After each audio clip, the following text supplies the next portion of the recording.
Olá, eu sou Carolina de Assis, astrônoma do Museu Ciência e Vida, e eu vou falar um pouco para vocês sobre o uso de planetários como recurso didático no ensino de ciências, no ensino fundamental e no ensino médio. A astronomia, ela é uma das bases para o ensino de ciência dentro do currículo mínimo do estado do Rio de Janeiro. Então, diversos temas que poderiam ser abordados por outras vias podem ser conectados à astronomia com uma abordagem interdisciplinar. Nesse contexto, o uso de um planetário é fundamental, de forma que diversos tópicos que são abordados dentro da sala de aula, eles podem ser experimentados no planetário, como se esse fosse um laboratório mesmo do que a gente está explicando lá dentro. Dentro do planetário, conceitos básicos podem ser trabalhados, desenvolvidos e utilizados como referência ao conteúdo que já foi ministrado na sala de aula. Então, o ideal é que quando o professor vem a esse tipo de espaço, a gente já tenha tido um contato, ou melhor, os alunos já tenham tido esse contato com esse conteúdo dentro da sala de aula, fazendo com que as crianças sejam inseridas num ambiente imersivo que auxilia no aprendizado e torna todo o processo extremamente lúdico. Esse tipo de abordagem permite uma maior penetração do conteúdo que foi ministrado dentro da sala de aula e, assim, um melhor aproveitamento por parte dos alunos. No ensino fundamental 1, conceitos que não são necessariamente vinculados à astronomia também podem ser trabalhados dentro do planetário, como, por exemplo, a orientação pelo céu noturno. Depois da identificação do céu, nós conseguimos encontrar uma constelação específica chamada o Cruzeiro do Sul. O Cruzeiro do Sul é utilizado há séculos, desde o advento das grandes navegações, para que nós consigamos encontrar os pontos cardeais, norte, sul, leste e oeste, independente da posição do Sol. Achando o braço maior do Cruzeiro do Sul, nós conseguimos ver pela distância entre a estrela da cabeça da cruz, que nós chamamos de Rubídia, e a estrela da ponta da cruz, que nós chamamos de Magalhães. Medindo esta distância, nós conseguimos, pelo prolongamento dessa distância, 4,5 vezes para baixo, encontrar um ponto muito interessante e importante no estudo da geografia, que é o Polo Sul Celeste. O Polo Sul Celeste, ele é o ponto onde o eixo de rotação da Terra cruza o nosso planeta, onde o prolongamento do eixo finalmente corta o nosso planeta. Achando o Polo Sul Celeste, de acordo com a distância entre as duas estrelas do braço maior do Cruzeiro do Sul, a gente, fazendo um prolongamento para o horizonte, consegue encontrar o ponto cardeal sul. A partir do ponto cardeal sul, é só nós encontrarmos os outros três. Temos então, de costas para o sul, o leste à direita, o oeste à esquerda e o norte à frente. Outro exemplo de conteúdo que nós podemos observar dentro do planetário é a própria observação dos movimentos da Terra. Assim como nós podemos observar do lado de fora, depois de muitas horas de observação, o movimento aparente do Sol na esfera celeste, aqui no planetário, por causa do controle do tempo, nós podemos observar esse movimento em larga escala e ver que ele não se reproduz apenas durante o dia, mas também durante a noite. Com a observação de que tanto o Sol quanto as outras estrelas e os outros corpos celestes também realizam um movimento aparente semelhante, nós conseguimos introduzir o conceito de movimento de rotação e, assim, justificar a existência dos dias e das noites. Esse tipo de movimento também pode ser estudado do lado de fora da Terra. Nós podemos, com o auxílio de um planetário digital, observar a rotação da Terra como se fôssemos um observador do espaço e, assim, vermos o Sol nascendo e se pondo em todos os pontos do nosso planeta. As crianças, então, podem ter uma ideia completa daqueles desenhos que ficaram tão distantes na teoria dentro da sala de aula. A ocorrência das estações do ano também pode ser amplamente estudada dentro do planetário. Aqui dentro, não só os dias passam rápido, como também a gente pode observar o caminhar do Sol durante todo um ano, observando assim, como um observador de fora da Terra, como varia a sombra do Sol nos dois hemisférios ao longo do ano, e justificando assim a ocorrência das estações do ano sem a necessidade daqueles esquemas super elaborados que são encontrados nos livros didáticos. E principalmente, evitando a ocorrência de conceitos errados, como a associação do periélio e o efério com a ocorrência das estações do ano. Entendendo como acontecem as estações do ano, as crianças também começam a perceber como o céu aparenta ser diferente em cada uma dessas estações. E assim nós conseguimos introduzir conceitos como a marcação do tempo pela identificação do céu noturno, associando determinados grupos de estrelas e constelações a cada uma das estações, e assim permitindo que as crianças e o público em geral tenham a percepção da passagem do tempo independente da marcação do relógio. Então, dessa forma, as crianças aprendem a associar cada uma das estações do ano a algum grupo de constelações, o que auxilia na identificação do céu lá fora do ambiente do planetário. Por exemplo, todas as noites de verão, no início das noites, nós vamos observar 3 estrelas super famosas que todas as pessoas conhecem, as famosas Três Marias. As Três Marias, ao contrário do que a maioria das pessoas pensam, não são uma constelação. Elas fazem parte de uma constelação bem maior, que é o Caçador Órion. O Caçador Órion, juntamente com outro grupo de estrelas muito famoso, a constelação de Touro, ocupam o céu durante as noites de verão. Então, eles são facilmente identificáveis tanto dentro do planetário quanto do lado de fora, para auxiliar no entendimento da marcação do tempo. A constelação de Touro é uma constelação muito interessante de ser observada, porque nela existem 2 grupos de estrelas que são muito famosos e muito peculiares dentre todas as constelações. São os aglomerados estelares. Nós temos a ideia, ao observar as constelações, que todas as estrelas pertencentes àquele grupo estão à mesma distância de nós, como se nós estivéssemos observando elas de cima. Mas, na verdade, cada uma está a uma distância diferente. Mas as Pleiades e as Íades, respectivamente, o Focinho e o Coração do Touro, não. Elas são estrelas de um grupo especial, chamado aglomerados estelares, que sim, estão à mesma distância de nós. Isso acontece porque todas as estrelas dentro de um aglomerado nasceram juntas e permanecerão juntas durante boa parte da sua vida. Ao observar esses 2 grupos de estrelas, esses 2 aglomerados estelares, nós conseguimos fazer um trabalho muito interessante ao discutir a evolução das estrelas. Isso pode ser abordado, inclusive, com estudantes do ensino médio. Ao reparar que existem estrelas, inclusive na constelação de Órion, que são muito vermelhas, e outras que são muito azuis, como as Pleiades e o Coração do Touro, e ainda o nosso Sol, que é extremamente amarelo, nós começamos a introduzir o conceito do espectro eletromagnético e como as cores são dispersadas nele. Então, o Sol ser amarelo, as Pleiades azuis, ou o olho do Touro ou Aldebaran ser vermelho, tem implicações físicas que podem ser discutidas a partir dessa interação dentro do planetário. Assim, vem o entendimento de que a luz vai muito além daquilo que nós apenas observamos. O que nós observamos é a luz visível, apenas uma parte bem estreita do espectro eletromagnético. Todos os tipos de radiação que chegam até nós fazem parte da luz. O que vai determinar o tipo de luz que chega até nós é, na verdade, a frequência com que oscila os campos elétrico e magnético que compõem a nossa luz. Então, quanto maior for a frequência dos campos eletromagnéticos, menores serão os comprimentos de onda dessa luz e mais energética ela será. Assim, a luz que chega do Sol, na verdade, ela é composta por todos os cantos do espectro eletromagnético, não apenas o visível. Só que os comprimentos de onda mais energéticos, eles acabam ficando presos pelas camadas mais altas da nossa atmosfera. Tudo que entra é a luz visível e um pouquinho de infravermelho.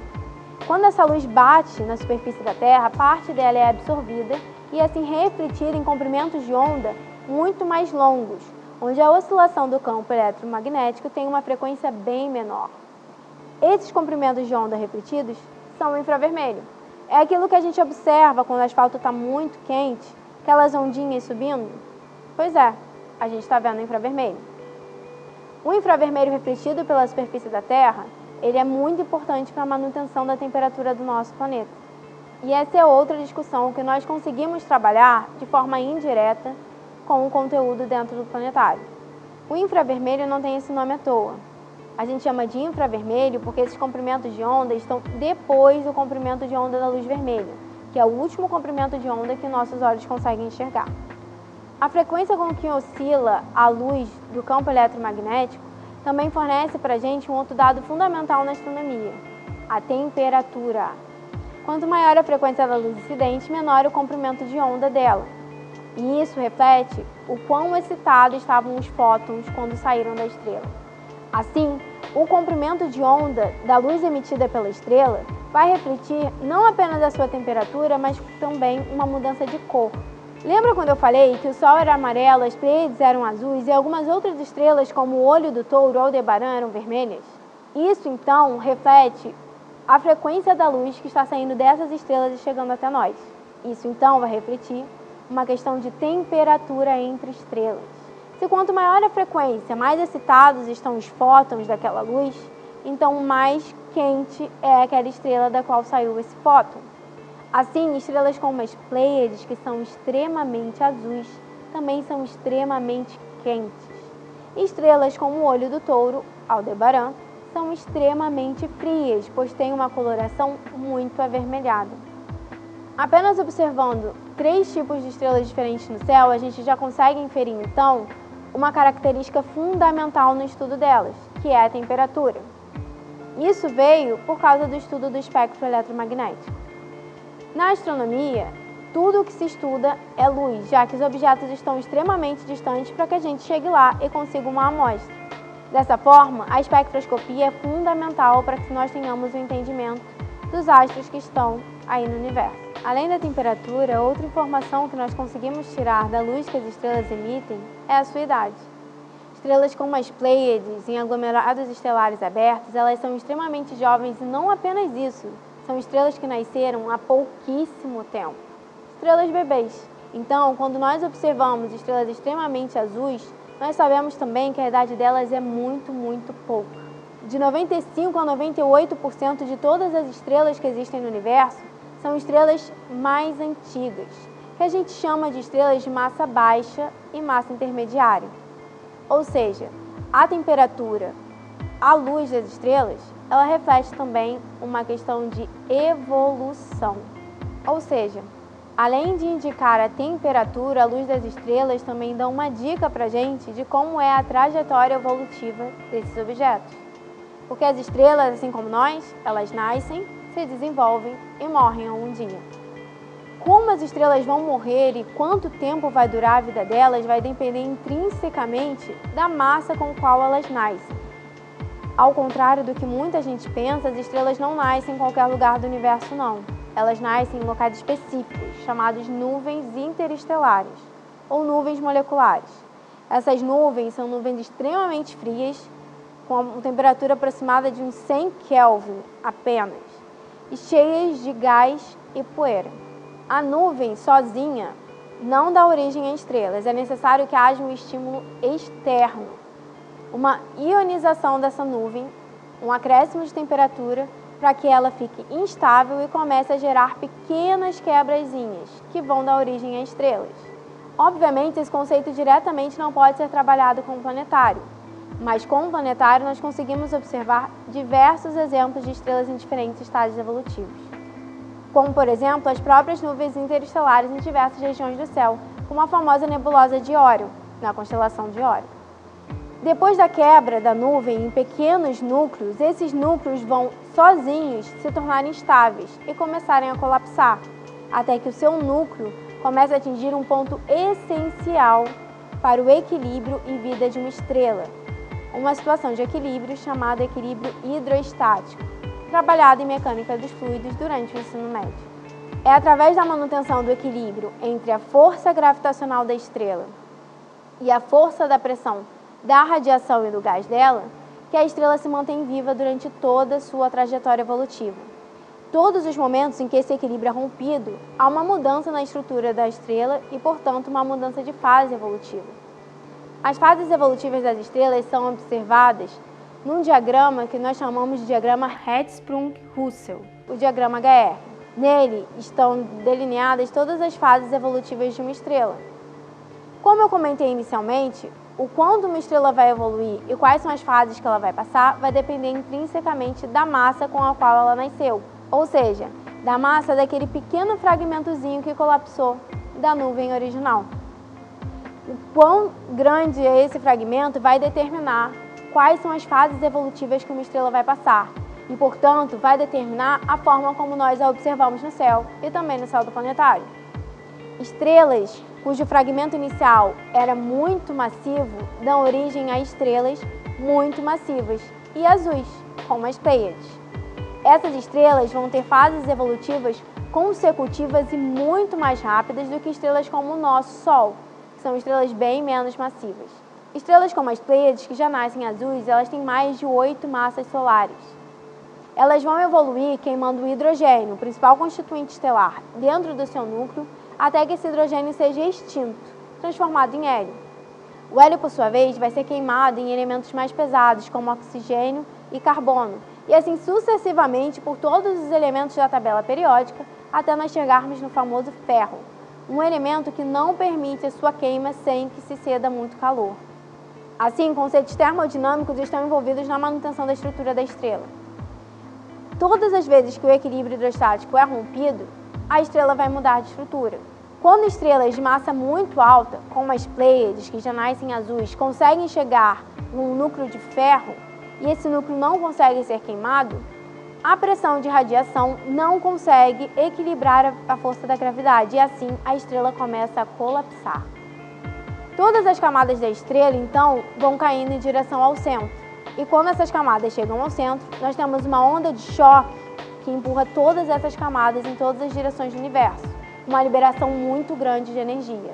É aí, então, que nós temos as famosas supernovas. Então, não são todas as estrelas que formam supernovas. Processos específicos levam à formação desse tipo de fenômeno, que só vai ocorrer no final de estrelas muito massivas. Estrelas como o nosso Sol não vão passar por esse processo. Apenas estrelas massivas se tornam supernovas. Estrelas como o nosso Sol, que é uma estrela de baixa massa, nunca será uma supernova. Pelo contrário, ele passará por outros processos que o transformarão em estrelas vermelhas, como o olho do touro.